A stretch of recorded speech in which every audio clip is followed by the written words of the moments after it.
make the welcoming remarks, Honorable A.T. Didiza.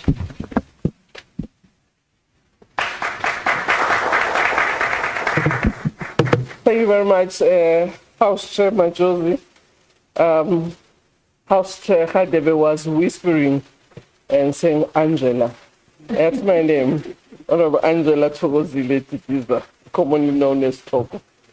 I'd like to recognize our Deputy President, President Mashatile, our AG, Ms. Maluleke, our House Chairperson of Internal Relations in the NCOP, Honorable Hadebe, and our International Relations, Honorable Majosi of the National Assembly, and House Chairperson Hon, Internal Arrangements in the NCOP, and other honorable members who are here, and also our senior officials, both from the Auditor General's Office, as well as the National Assembly.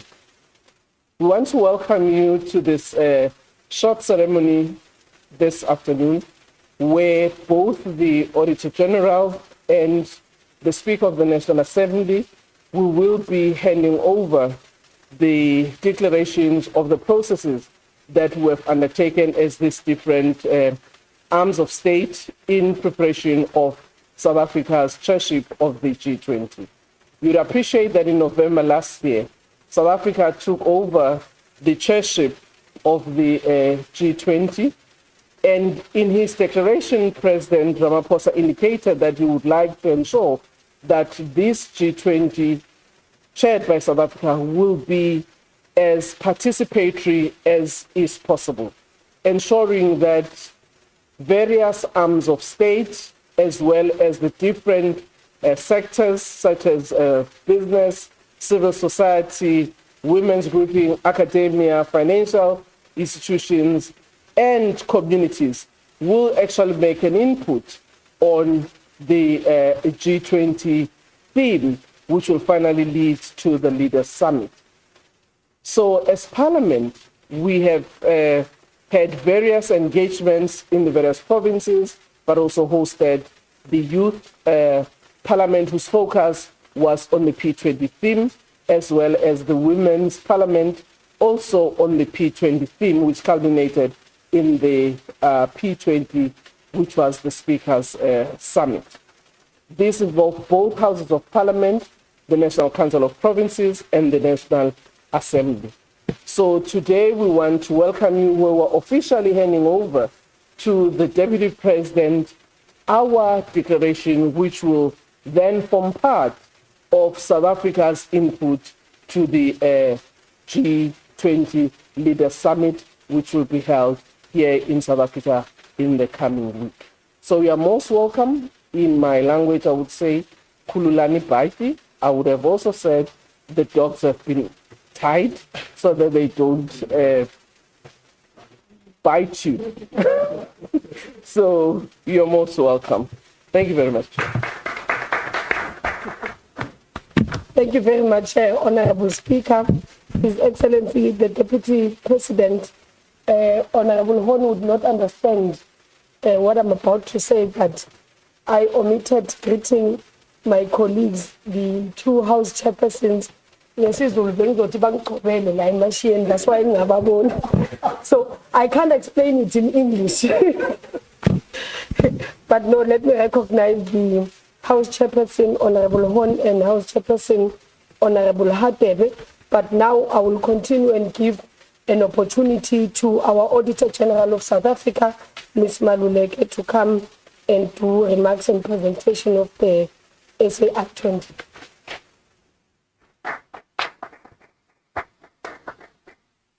Thank you very much, House Chair, and I'd like to greet the Deputy President, Honorable Mashatile, the Speaker of the National Assembly, Honorable Didiza, and the House Chairs that are here, and all the honorable members.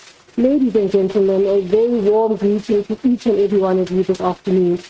It is indeed an honor and a privilege to have this opportunity to formally hand over the SAR20 communique, which is essentially our own declaration. It's an outcome of collaboration and shared commitment amongst supreme audit institutions SAIs or SAIs across the G20 countries and beyond. By supreme audit institutions, we're referring to organizations like the one I'm privileged to be, the offices of the Auditor General across the world. P20 is an engagement group of the G20, bringing together the SAIs and the Auditor General, who are uniquely positioned to provide not only post-facto assessment, but also foresight, insight, and oversight in support of inclusive and sustainable development. Through our work, we enable accountability, transparency, and we also contribute to strengthening democratic processes. This year's summit, hosted for the first time on African soil, marked a historic moment. It offered a valuable and timely opportunity to bring African perspectives, African challenges, as well as African aspirations to the forefront, and to have those at the center of a global dialogue.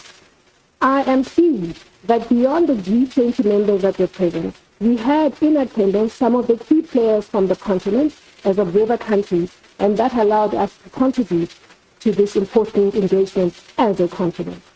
The themes that we chose, which were infrastructure and bridging the skills gap for sustainable development, these two themes were deliberate and relevant to our current complex realities. For you see, infrastructure remains a cornerstone of economic growth and social equality, while skills development is essential for building a future-ready workforce. The communique that I have the privilege of presenting to you today is built on 4 affirmations. One, that agreed upon shared standards are essential if we are to manage global risk. The second is that SAIs are well positioned to support government by providing independent insight and oversight that enhances decision-making and accountability, ultimately contributing to improvement in the standard of living for citizens across the world. The fourth one is that risk identification and mitigation are central to unlocking progress on development. And the last one being that public resources must be used efficiently and effectively to realize national and global commitments and ambitions. The communique outlines practical recommendations ranging from enhancing infrastructure audits to financing transparency and enhancing that, to bridging the skills gap through evidence-based assessment and future-focused training, especially for young people, so that they too can have a stake in the economies, but also in their democracies. Whilst I will not go through each recommendation individually, these recommendations reflect the collective expertise and shared drive of the P20 engagement group to support G20 governments in delivering better outcomes for their citizens.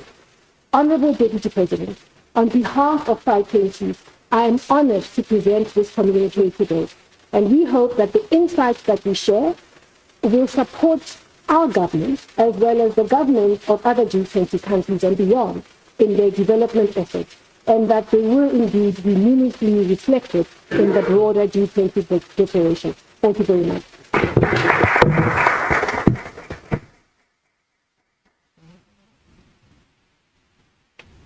This is the declaration that I'd like to hand over to you, if I may. Thank you.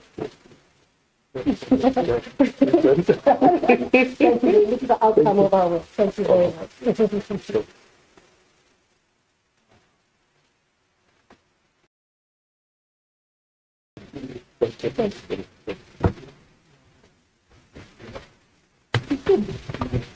Can we have another round of applause?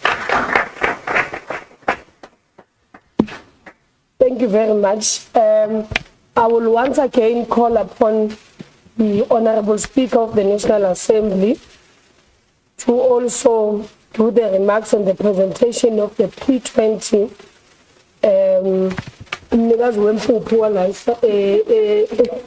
Parliament. The floor is yours.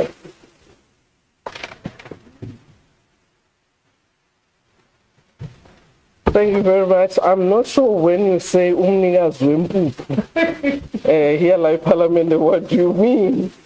But nonetheless, thank you very much, House Chairperson Majosi.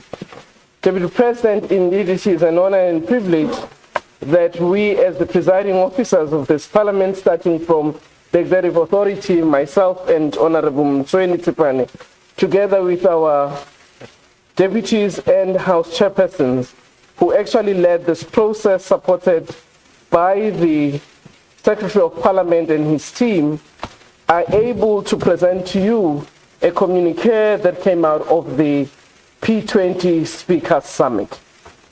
The P20 Speakers Summit, Deputy President, drew to a close in October, where it closed a remarkable chapter in our journey towards shaping a more inclusive, sustainable, and resilient global future, which has been marked over the 2 days where we met as a summit to deliberate on a number of issues. As I indicate that from the South African leg, this process started early in the year of 2025, where we started consultations with young parliamentarians as well as women parliamentarians to look at how we can bring the perspectives of young parliamentarians, but also young people in our country, to the G20 process, so as the women's leg. And these two tracks were led by our House chairpersons, House Chairperson Frolik and Deputy Chairperson in the NCOP.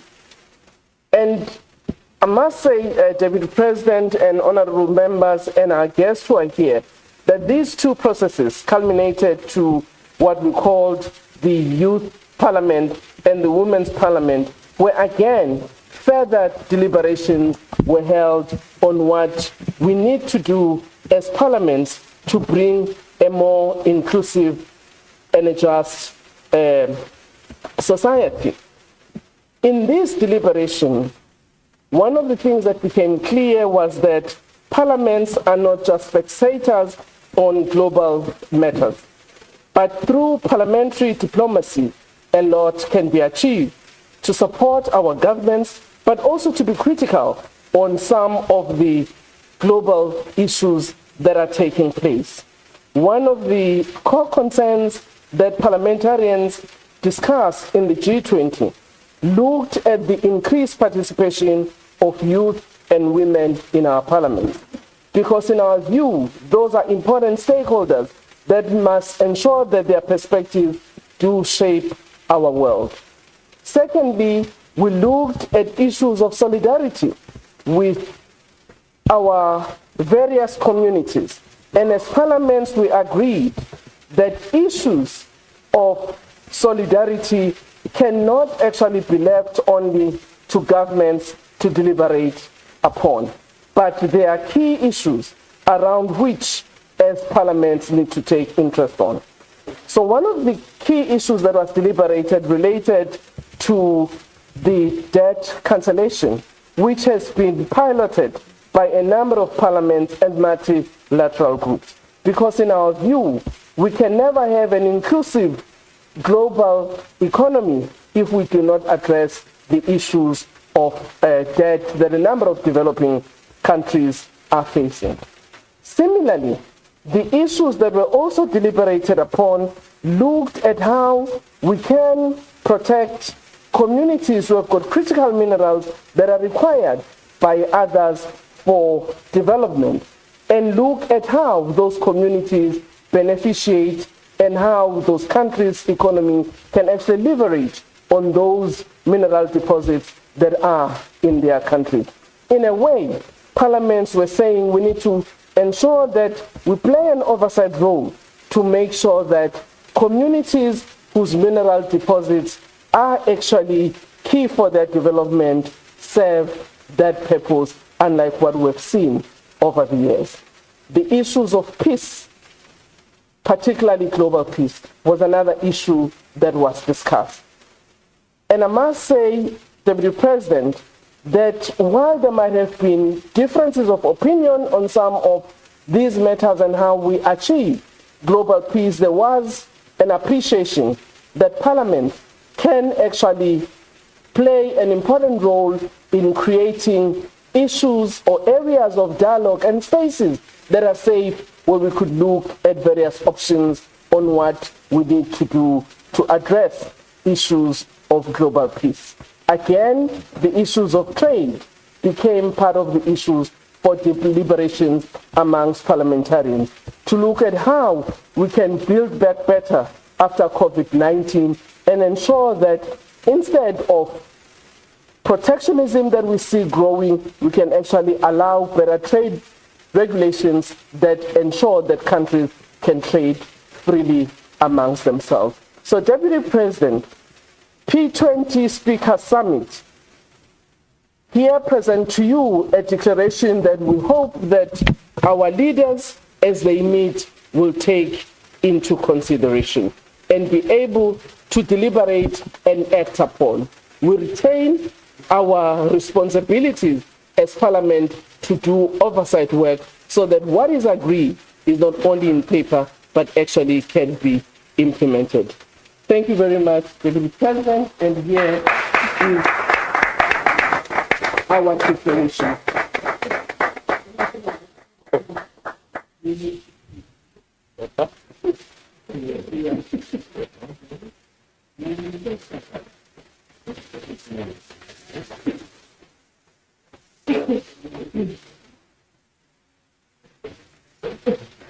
Thank you. As I close, I want to recognize House Chairperson Foley was also one of the key organizers with other House Chair and our Secretary to Parliament. Thank you. And the Secretary to the National Council of Province. Thank you very much, Honorable Speaker. I would also take this opportunity and welcome the House Chairperson, Honorable Foley, who has just joined us now. Now I will like to call upon His Excellency the Deputy President of the Republic of South Africa, and that Mashatile, to have the acceptance remarks.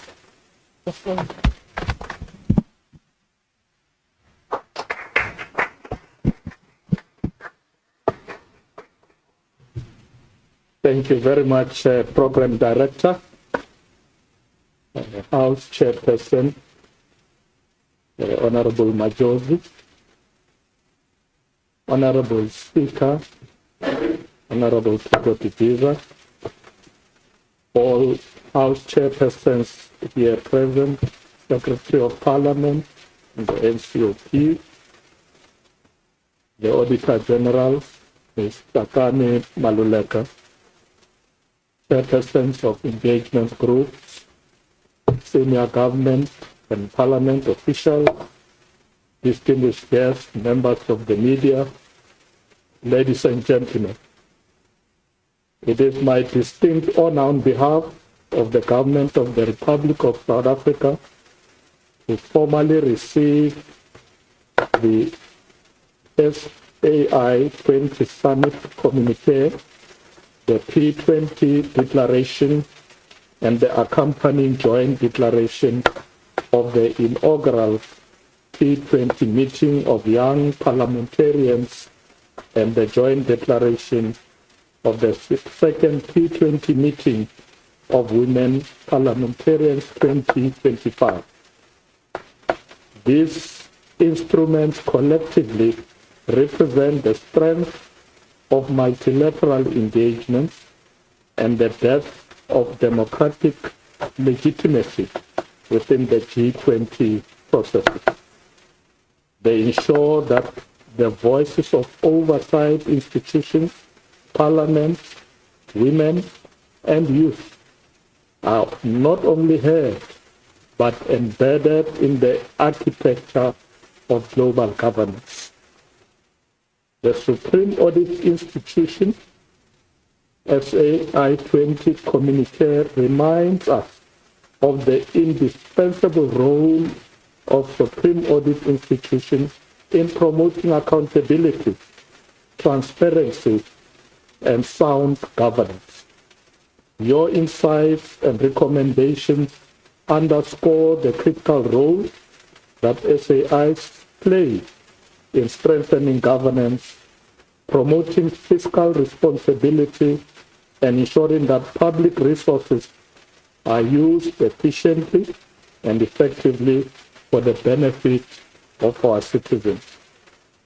The communique we received today is more than a statement of intent. It is a roadmap for action. It highlights two pivotal priorities. First one, accelerating efforts to unlock and leverage public infrastructure funding for equality, sustainable growth, and improved quality of life. This aligns with SDG 9 and calls for collaborative planning, technology-driven transparency, and robust governance frameworks to close infrastructure gaps. Second one, bridging the skills gap for a future-ready workforce, as articulated under SDG 4, emphasizing education as a catalyst for social justice and economic transformation. The recommendations on curriculum innovation, equitable access, and public-private partnerships resonate deeply with our national and global aspirations. Its recommendations on unlocking infrastructure funding and bridging the skills gap for a future-ready workforce aligns perfectly with our G20 Presidency theme, which is solidarity, equality, and sustainability. These priorities are not abstract. They are about building societies where governance is transparent, development is inclusive, and progress is sustainable.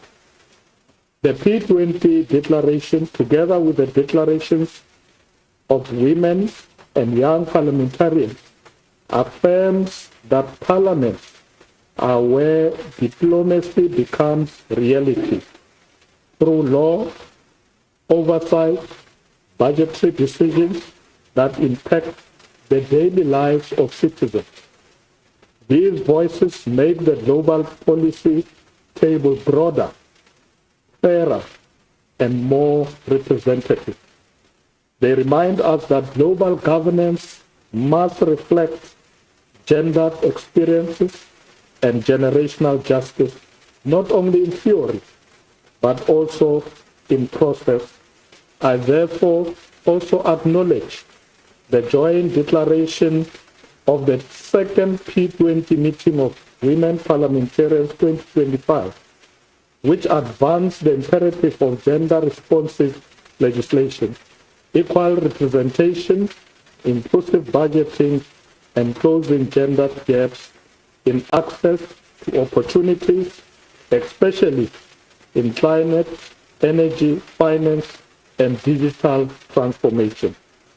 And also the joint declaration of the inaugural P20 meeting of young parliamentarians, which has affirmed the lived realities, aspirations, and innovative capacity of young legislators globally, and called for future-proof development, meaningful youth seats in oversight and budget processes, and an international bridge between generations in lawmaking.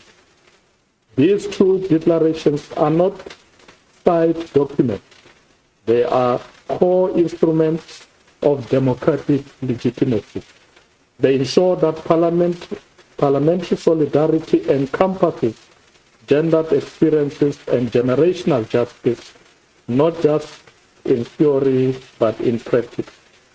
Next week, South Africa will host the G20 Social Summit in Ekurhuleni, Gauteng Province, bringing together engagement groups, social movements, and grassroots voices from across the world. Its declaration will be handed directly to President Ramaphosa as the chair of the G20, an authentic message from the people of the world. Our responsibility is to ensure that this summit is inclusive, equitable, and reflects the lived realities of those too often excluded from decision-making of global importance. On behalf of the Government of the Republic of South Africa, I formally receive this declaration and commit to elevating their priorities as we conclude our G20 presidency and as they feed into the final Leaders Summit outcome.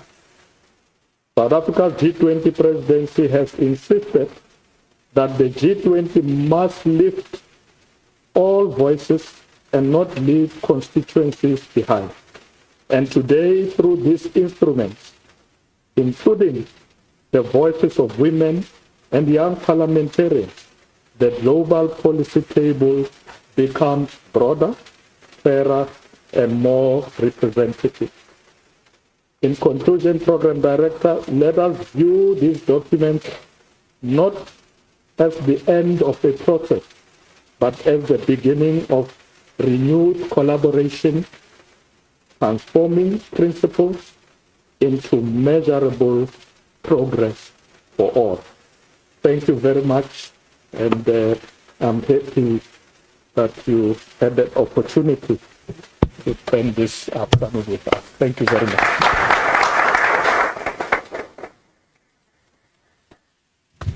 Thank you very much, Honorable Deputy President.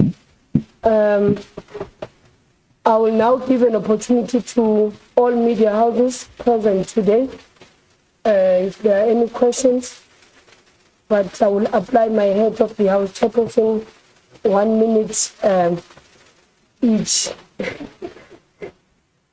I'm giving an opportunity to all media houses. If there are any questions that you will need, you want to ask about the presentation of P20 and the presentation that we received.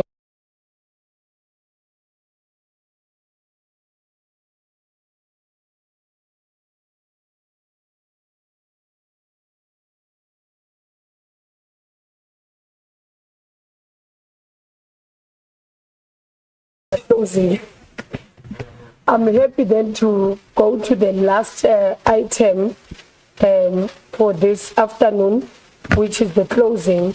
Again, I will then recognize the Speaker of the National Assembly to close on our behalf. Oh, I'm directed that the House Chair of International Relations in the NCOP will do the closing remarks. Amen.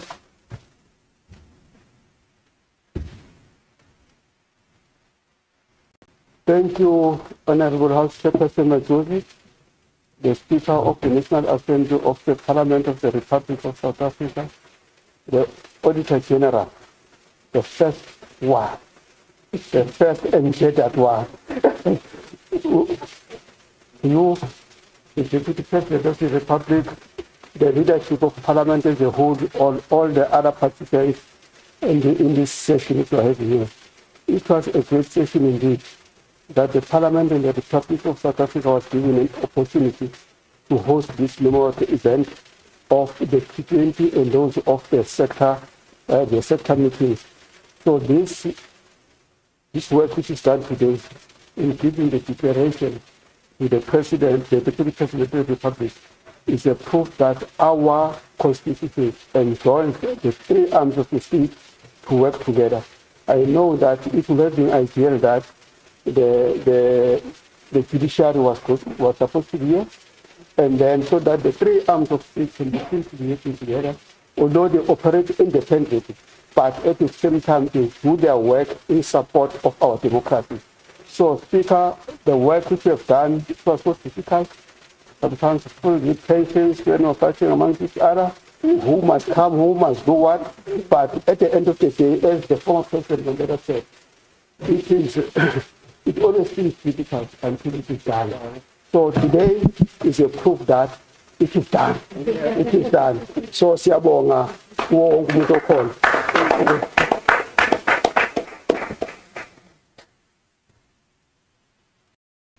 Thank you very much, Honorable Hadebe.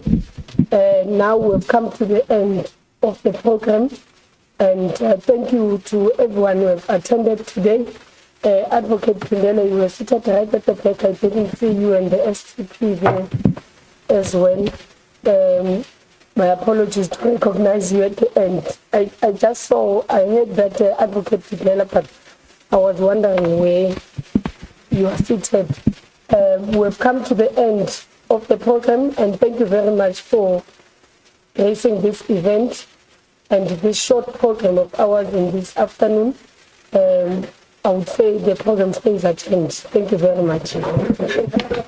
Thank you. Maybe let us allow, before we leave, let us allow His Excellency the Deputy President and the Speaker and the Auditor General to first exit, and then let us allow His Excellency and the Speaker and the Auditor General to move first, and then we will follow them after. Thank